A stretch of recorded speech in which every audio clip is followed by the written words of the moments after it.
Bonjour à tous et bienvenue sur cette nouvelle vidéo.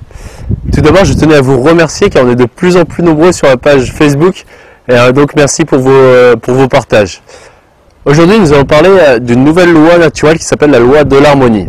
La loi d'harmonie, qu'est-ce qu'elle dit? Je vous la résume d'une manière hyper simpliste. Si vous semez des carottes, vous aurez des carottes. Ne vous attendez pas à avoir de la salade. Qu'est-ce que cela veut dire?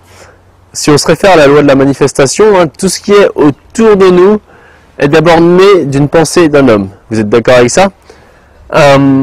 C'est-à-dire que si vous voulez que les gens arrêtent de vous critiquer, j'ai envie de vous dire, arrêtez de vous critiquer vous. Vous voulez de l'amour des gens? Commencez par vous aimer vous. Vous voulez que les gens arrêtent de vous juger? Commencez par arrêter de vous juger. Vous voulez de la paix? Soyez en paix, vous. Voilà, c'est juste que le monde extérieur est un amplificateur de notre monde intérieur. Des fois, on va voir des personnes qui vont perdre leur travail, elles vont être malheureuses avec ça, mais je vais dire, mais quelles étaient tes pensées par rapport à ton travail? Est-ce que tu étais contente de y aller ou est-ce que le matin tu te levais avec des difficultés?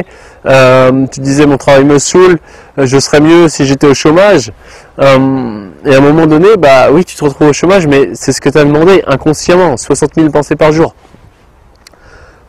Lorsque les personnes sont en couple, c'est pareil. On voit des fois une personne qui fait « Ah, je me suis fait larguer, je me plains, etc. » Mais quelles étaient tes pensées par rapport à ton couple? Est-ce que le fait d'être ton couple t'apportait du bonheur? Ou alors est-ce que tu étais dans un mode de « Bah voilà, je suis en couple, il faut que je rentre, je me sens pas libre, etc. » C'est vraiment se dire qu'à un moment donné, la vie est en harmonie avec nos pensées. Et lorsqu'on a une situation qui nous limite et on voudrait que ça change, remonter à la racine et se dire « Mais quelles sont mes pensées par rapport à ça ?» Je veux un autre travail, est-ce que je me vois dans l'autre travail ou est-ce que là je me vois juste aller à mon travail avec des difficultés à me lever, en n'étant pas motivé, etc. Non, c'est un moment où on va prendre le problème à la racine et on va s'imaginer déjà, ok, alors ça c'est ma situation actuelle et aujourd'hui je veux mon autre travail mais je l'ai déjà en fait, je l'ai en moi. Et je vais avoir la foi que je vais en trouver un autre et à un moment donné ça va se manifester dans la vie. Se manifester c'est juste se rendre visible. Bon, entre temps il faut quand même passer à l'action, ça ne vient pas en claquant des doigts. Mais prenez un arbre par exemple, vous prenez un arbre et un jour vous lui coupez les racines. Et bien pendant un moment il va être encore debout. Puis il va commencer à pourrir de l'intérieur, se dissoudre, tomber et de nouvelles pousses vont pouvoir pousser.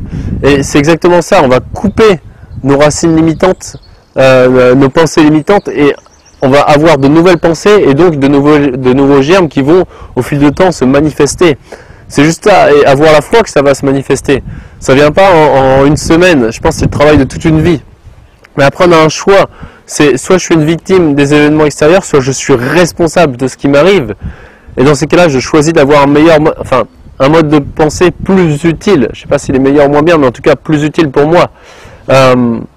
C'est vraiment ça l'idée de cette vidéo en fait. C'est vraiment d'un moment donné, si vous vous plaignez de quelque chose dans votre vie, analysez vos pensées par rapport à ça, changez de mode de pensée, donc c'est très simple, je change de mode de pensée. En revanche, avoir la foi de maintenir ces pensées idéales de cet objectif que j'aimerais que ça se manifeste. Et penser que c'est déjà réalisé à l'intérieur. Il n'y a plus qu'à ce que ça se manifeste et ça arrive à l'extérieur en fait. Et cette loi, je la trouve super importante parce que lorsqu'on observe le monde tel qu'il est aujourd'hui, on voit qu'il est harmonieux avec la somme des pensées de tout le monde en fait. C'est-à-dire qu'on voit qu'on a de plus en plus peur de la guerre, etc. Mais finalement, quelles sont nos pensées par rapport à ça, entre les médias, etc. Eh bien oui, on est maintenu dans des peurs et on a peur qu'il y ait des attentats, etc. Et forcément, on voit que c'est harmonieux avec la peur actuelle qu'il y a dans le monde et ce qui se passe réellement. Donc, et tant que le monde ne changera pas son mode de pensée, on aura toujours les mêmes résultats dans la vie tous les jours à l'extérieur. Voilà, si cette vidéo peut être utile à quelqu'un autour de vous, sentez-vous libre de la partager, de liker, de commenter aussi, parce que c'est une loi qui est difficile à admettre, et donc de commenter si vous n'êtes pas d'accord, et c'est parce que vous n'êtes pas d'accord qu'on va pouvoir se compléter finalement.